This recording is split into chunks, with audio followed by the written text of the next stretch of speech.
Welcome to our executive interview series at FedTalks, presented by FedScoop. I'm Wyatt Cash with Scoop News Group, and we're here with Bryan Schromsky, Associate Director of 5G Public Sector at Verizon. Bryan, it's always a pleasure having you. Thank you for joining us. Always a pleasure, Wyatt.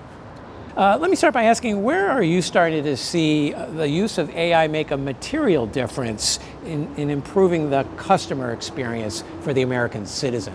A great question. I would twofold I'll answer that.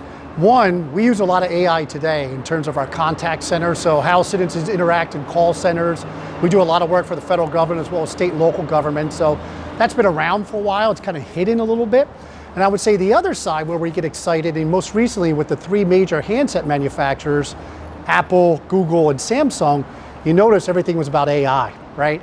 And actually having AI into the palm of your hand with the 5G experience is really exciting, because now government workers as well as citizens using those applications and getting quicker response times.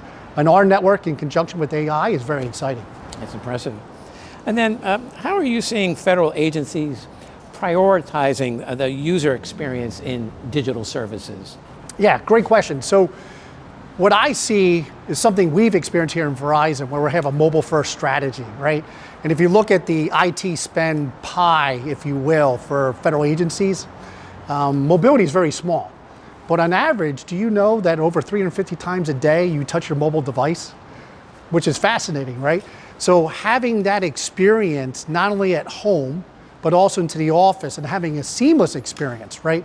So we see doubling down from federal agencies, not only to provide more mobile devices to their end users, but more importantly, modernizing their infrastructure, right?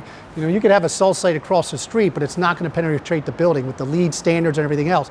So we're starting to see federal agencies actually having a cellular infrastructure plan as they construct new buildings. So we're going through this renaissance period, which is very exciting, because I want to have a conference call driving or taking the subway, coming into the office through the front door up to my elevator shaft to my office and not drop a call.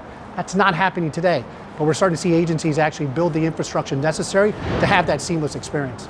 Well, Bryan Schromsky, thank you so much for joining us here at FedTalks. Thank you again, Wyatt, and always the hospitality here at FedTalks. Thank you.